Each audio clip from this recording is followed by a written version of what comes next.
ఆకాశవాణి ప్రాంతీయ వార్తలు చదువుతున్నది డివి సత్యనారాయణ. ఈనాటి వార్తల్లోని ముఖ్య అంశాలు: ప్రజలకు నాణ్యమైన జీవన ప్రమాణాలను అందించే దిశగా ప్రణాళికలు రూపొందించాలని ముఖ్యమంత్రి నారా చంద్రబాబు నాయుడు అధికారులకు సూచించారు. స్త్రీ శక్తి పేరిట రాష్ట్రంలోని మహిళలకు ఆగస్టు 15 నుంచి ఉచిత బస్సు ప్రయాణ పథకాన్ని ప్రారంభించనున్నామని మంత్రి మండిపల్లి రాంప్రసాద్ రెడ్డి తెలిపారు. రాష్ట్రంలో ప్రాథమిక ఆరోగ్య కేంద్రాల నిర్మాణానికి 194 కోట్ల రూపాయల నిధులు మంజూరు చేశామని మంత్రి సత్యకుమార్ యాదవ్ వెల్లడించారు. భారత్ ఇంగ్లాండ్ జట్ల మధ్య ఉత్కంఠభరితంగా సాగిన అండర్సన్ టెండూల్కర్ ట్రోఫీ చివరి టెస్ట్ క్రికెట్ మ్యాచ్లో భారత్ అద్భుత విజయం సాధించి సిరీస్ను 2-2 తేడాతో డ్రా చేసుకుంది. వార్తల వివరాలు: రాష్ట్ర స్థూల ఉత్పత్తి జిఎస్డిపి కీ పెర్ఫార్మెన్స్ ఇండికేటర్స్పై ముఖ్యమంత్రి నారా చంద్రబాబు నాయుడు ఈరోజు రాష్ట్ర సచివాలయంలో అధికారులతో సమీక్ష నిర్వహించారు. ఈ సందర్భంగా ముఖ్యమంత్రి మాట్లాడుతూ నాణ్యమైన జీవన ప్రమాణాలను సాధించే లక్ష్యంగా ప్రణాళికలు రూపొందించుకోవాలని అధికారులకు సూచించారు. 2025-26 ఆర్థిక సంవత్సరంలో 3,47,871 రూపాయల తలసరి ఆదాయం సాధించాలని, దీనికి అనుగుణంగా 2029 నాటికి 5,42,000 రూపాయల తలసరి ఆదాయం లక్ష్యంగా చేసుకోవాలని దిశానిర్దేశం చేశారు.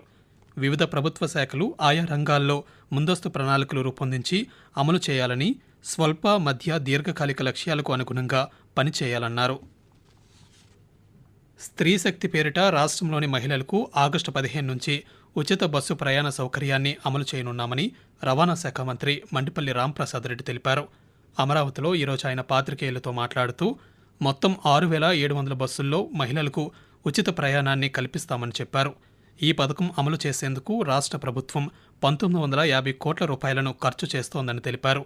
ఈ పథకం ద్వారా మహిళలు రాష్ట్రంలో ఎక్కడికైనా ప్రయాణించవచ్చని మంత్రి వివరిస్తూ, రాష్ట్రంలో ఎక్కడి నుంచి ఎక్కడికైనా ట్రావెల్ చేసే మహిళలకు ఫ్రీ సౌకర్యం జీరో టికెటింగ్ విధానంలో ఇవ్వడం జరుగుతుందని తెలియజేసుకుంటున్నాం. 100% బస్సులు ఏవైతే ఉన్నాయో ఆ కేటగిరీలో Palle Velugu, ultra Palle Velugu, intercity, express, ultra express ఈ 5 కేటగిరీల్లో కూడా ఈ సౌకర్యం కల్పిస్తామని సగౌరవంగా మీకు తెలియజేసుకుంటున్నాం. ముఖ్యంగా బస్ స్టాండ్లు అయితేనేం, బస్ స్టాపులు అయితేనేం అన్ని దగ్గర ఏ విధమైన చర్యలు తీసుకుంటే మహిళలకు మంచిగా ఉంటుంది, సురక్షితంగా ఉంటుంది అనే ఒక కాన్సెప్ట్ తో కూడా గత 3 నెలల నుంచి స్టడీ చేయడం జరిగింది. రాష్ట్రంలో 100 ప్రాథమిక ఆరోగ్య కేంద్రాల నిర్మాణానికి 194 కోట్ల రూపాయల నిధులు మంజూరు చేశామని వైద్య ఆరోగ్య శాఖ మంత్రి సత్యకుమార్ యాదవ్ తెలిపారు. ఈరోజు చిత్తూరు జిల్లాలోని ఈడికపల్లి గ్రామంలో 20 లక్షల రూపాయలతో నిర్మించిన విలేజ్ హెల్త్ క్లినిక్ భవనాన్ని స్థానిక శాసనసభ్యులు విఎం థామస్తో కలిసి ఆయన ప్రారంభించారు. ఈ సందర్భంగా మాట్లాడుతూ గ్రామస్థాయిలో ఇంటింటికి వైద్య సేవలు అందించడంలో భాగంగా ప్రధానమంత్రి నరేంద్ర మోదీ 2017లో విలేజ్ హెల్త్ క్లినిక్ల ఏర్పాటుకు శ్రీకారం చుట్టారని చెప్పారు. ఇందులో భాగంగా కేంద్ర ప్రభుత్వ సహకారంతో రాష్ట్రంలో విలేజ్ హెల్త్ క్లినిక్లను ఏర్పాటు చేసి ప్రజలకు ఇంటి వద్దకే వైద్య సేవలు అందించే కార్యక్రమాన్ని విజయవంతంగా నిర్వహిస్తున్నామని మంత్రి తెలియజేశారు. రాష్ట్రాన్ని ఈ సంవత్సరం చివరి నాటికి లెగసీ వేస్ట్ ఫ్రీ స్టేట్గా మారుస్తామని పురపాలక పట్టణాభివృద్ధి శాఖ మంత్రి పి నారాయణ తెలిపారు. స్వచ్ఛాంధ్ర కార్పొరేషన్ ఆధ్వర్యంలో విజయవాడలో ఐఈసీ కెపాసిటీ బిల్డింగ్పై రాష్ట్ర స్థాయి కార్యశాలను మంత్రి ఈరోజు ప్రారంభించారు.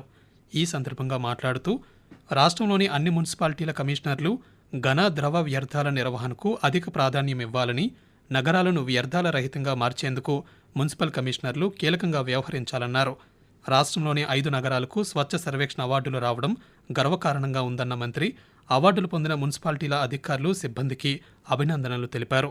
స్వచ్ఛాంధ్ర సాధనపై ప్రజలకు అవగాహన కల్పించాలని మంత్రి నారాయణ సూచిస్తూ, స్వచ్ఛ భారత్లో భాగమైనటువంటి స్వచ్ఛాంధ్రాన్ని మనం సాధించాలంటే దీనికి ప్రభుత్వంతో ప్రజల యొక్క భాగస్వామ్యం కూడా చాలా అవసరం. ప్రజలకి అవేర్నెస్ కల్పించాలా అనే ఉద్దేశంతో నేషనల్ లెవెల్లో ఉండే 3 ఆర్గనైజేషన్ ద్వారా ఈరోజు వాళ్ళందరికీ ట్రైనింగ్ ఇప్పిస్తున్నారు. స్వచ్ఛాంధ్రాన్ని సాధించాలంటే ఖచ్చితంగా అవేర్నెస్ కావాలి. ఆ ఉద్దేశంతోనే ప్రతిరోజు ఇంట్లో నుంచి వచ్చే చెత్తని ఎప్పటికప్పుడు బయటికి పంపించాలి. అందుకని ఫస్ట్ ప్రయారిటీ ఈరోజు సాలిడ్ వేస్ట్ కి ప్రభుత్వం ఇస్తూ 2014-19లో ఈ ప్రభుత్వం ఉన్నప్పుడు 2 వేస్ట్ ఎనర్జీ ప్లాంట్ పెట్టాం. మళ్ళీ ఈ ప్రభుత్వం రాగానే మరొక 6 ప్లాంట్లు శాంక్షన్ చేశాం.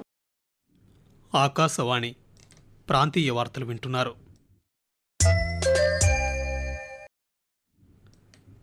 రాష్ట్ర రహదారులు భవనాల శాఖ మంత్రి బీసీ జనార్దన్ రెడ్డి ఈరోజు సచివాలయం సమీపంలోని మందడం గ్రామంలో స్టీల్ స్లాగ్ విధానంలో రహదారుల మరమ్మతులను ప్రయోగాత్మకంగా ప్రారంభించారు.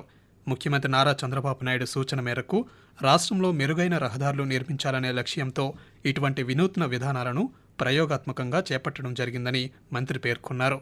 వ్యర్థాల నుండి సంపద సృష్టించాలన్న ప్రభుత్వం ఆలోచన మేరకు స్టీల్ ప్లాంట్ వ్యర్థాల నుండి వచ్చిన మిశ్రమాలతో రహదారుల నిర్మాణం, మరమ్మతులు చేపడుతున్నామని జనార్దన్ రెడ్డి తెలియజేశారు. ప్రజల ఆలోచనలు, ఆశయాలకు అనుగుణంగా కూటమి ప్రభుత్వ పాలన సాగుతోందని రాష్ట్ర కార్మిక శాఖ మంత్రి వాసంశెట్టి సుభాష్ అన్నారు. ఈరోజు డాక్టర్ బిఆర్ అంబేద్కర్ కోనసీమ జిల్లా అండ్రంగి గ్రామంలో జరిగిన సుపరిపాలనలో తొలి అడుగు కార్యక్రమంలో మంత్రి పాల్గొన్నారు. కార్యకర్తలతో కలిసి ఇంటింటికి వెళ్లి ప్రజా సమస్యలను అడిగి తెలుసుకుని ప్రభుత్వ సంక్షేమ పథకాలపై అవగాహన కల్పించారు. ఈ సందర్భంగా మంత్రి మాట్లాడుతూ ప్రజల ఆశీర్వాద బలంతోనే కూటమి ప్రభుత్వం ఏర్పడిందని, ఏడాది కాలంలోనే ముఖ్యమంత్రి నారా చంద్రబాబు నాయుడు సంక్షేమ పాలన అందించారన్నారు. రాష్ట్ర వ్యాప్తంగా సుపరిపాలనలో తొలి అడుగు కార్యక్రమం ఉత్సాహంగా ముందుకు సాగుతోందని మంత్రి పేర్కొన్నారు. కుల వివక్షను ఎదిరించి పోరాడే తత్వాన్ని, సహనాన్ని పేదరికం అలవర్చిందని గుర్రం జాషువా చెప్పేవారని భారతీయ జనతా పార్టీ రాష్ట్ర అధ్యక్షులు పివిఎన్ మాధవ్ అన్నారు. ఈరోజు పల్నాడు జిల్లాలో బీజేపీ ఆధ్వర్యంలో నిర్వహించిన శోభాయాత్రను నరసరావుపేటలో ఆయన ప్రారంభించారు. పట్టణంలోని గుర్రం జాషువా విగ్రహానికి పూలమాలలు వేసి నివాళులర్పించారు. ఈ సందర్భంగా మాట్లాడుతూ గుర్రం జాషువా సాహిత్యం యువతకు ఆదర్శమన్నారు.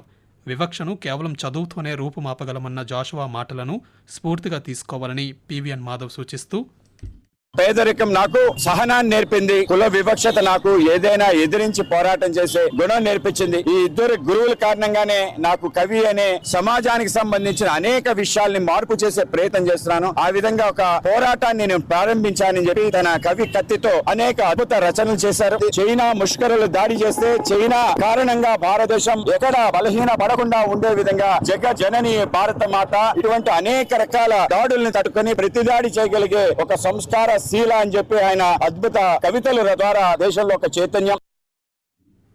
రాష్ట్రంలోని 2 కేంద్ర విశ్వవిద్యాలయాలకు ప్రభుత్వం గత 5 సంవత్సరాల్లో 529 కోట్ల రూపాయల నిధులను విడుదల చేసిందని కేంద్ర విద్యాశాఖ సహాయ మంత్రి డాక్టర్ సుకాంత మజుందార్ తెలిపారు. విజయవాడ పార్లమెంట్ సభ్యులు కేశినేని శివనాథ్ ఈరోజు లోక్సభలో అడిగిన ప్రశ్నకు మంత్రి లిఖితపూర్వక సమాధానమిస్తూ ఆ వివరాలను వెల్లడించారు. ఆంధ్రప్రదేశ్ కేంద్ర విశ్వవిద్యాలయానికి 404 కోట్ల రూపాయలు, కేంద్ర గిరిజన విశ్వవిద్యాలయానికి 125 కోట్ల రూపాయలను విడుదల చేశామని పేర్కొన్నారు. భారత్, ఇంగ్లాండ్ జట్ల మధ్య ఉత్కంఠభరితంగా సాగిన చివరి టెస్ట్ క్రికెట్ మ్యాచ్లో భారత్ అద్భుత విజయం సాధించింది. దీంతో అండర్సన్ టెండూల్కర్ ట్రోఫీని 2-2తో భారత్ సమం చేసుకుంది. 6 వికెట్లు నష్టపోయి 339 పరుగుల ఓవర్నెట్ స్కోరుతో 5వ రోజు ఆట ప్రారంభించిన ఇంగ్లాండ్ 9 ఓవర్ల స్వల్ప వ్యవధిలోనే చివరి 4 వికెట్లను కోల్పోయింది. భారత బౌలర్లలో మహమ్మద్ సిరాజ్ 5 వికెట్లు, ప్రసిద్ధ్ కృష్ణ 4 వికెట్లు తీసి ఈ విజయంలో కీలక పాత్ర పోషించారు. ఇక ప్లేయర్ ఆఫ్ ది మ్యాచ్ అవార్డును మహమ్మద్ సిరాజ్ గెలుచుకోగా ప్లేయర్ ఆఫ్ ది సిరీస్ అవార్డును శుభ్మన్ గిల్, హ్యారీ బ్రూక్ సంయుక్తంగా దక్కించుకున్నారు. దేశీయ స్టాక్ మార్కెట్ సూచీలు ఈరోజు లాభాల్లో ముగిశాయి. సెన్సెక్స్ ఉదయం 80,599 పాయింట్ల వద్ద లాభాల్లో ప్రారంభమై చివరికి 419 పాయింట్ల లాభంతో 81,018 వద్ద స్థిరపడింది. నిఫ్టీ 157 పాయింట్ల లాభంతో 24,722 వద్ద ముగిసింది. రానున్న 2 రోజుల్లో రాష్ట్రంలోని కోస్తాంధ్ర, రాయలసీమ ప్రాంతాల్లో భారీ వర్షాలు కురిసే అవకాశం ఉందని అమరావతిలోని భారత వాతావరణ కేంద్ర అధికారులు తెలిపారు. కొన్ని చోట్ల ఉరుములు, మెరుపులతో కూడిన వర్షంతో పాటు గంటకు 30 నుండి 40 కిలోమీటర్ల వేగంతో బలమైన గాలులు వీచే అవకాశం ఉందని తెలియజేశారు. ప్రాంతీయ వార్తలు ముగించే ముందు ముఖ్యాంశాలు మరోసారి. ప్రజలకు నాణ్యమైన జీవన ప్రమాణాలను అందించే దిశగా ప్రణాళికలు రూపొందించాలని ముఖ్యమంత్రి నారా చంద్రబాబు నాయుడు అధికారులకు సూచించారు. స్త్రీ శక్తి పేరిట రాష్ట్రంలోని మహిళలకు ఆగస్టు 15 నుంచి ఉచిత బస్సు ప్రయాణ పథకాన్ని ప్రారంభిస్తున్నామని మంత్రి మండిపల్లి రాంప్రసాద్ రెడ్డి తెలిపారు. రాష్ట్రంలో ప్రాథమిక ఆరోగ్య కేంద్రాల నిర్మాణానికి 194 కోట్ల రూపాయల నిధులు మంజూరు చేశామని మంత్రి సత్యకుమార్ యాదవ్ వెల్లడించారు. భారత్, ఇంగ్లాండ్ జట్ల మధ్య ఉత్కంఠభరితంగా సాగిన అండర్సన్ టెండూల్కర్ ట్రోఫీ చివరి టెస్ట్ క్రికెట్ మ్యాచ్లో భారత్ అద్భుత విజయం సాధించి సిరీస్ను 2-2 తేడాతో డ్రా చేసుకుంది. ఆకాశవాణి ప్రాంతీయ వార్తలు ఇంతటితో సమాప్తం.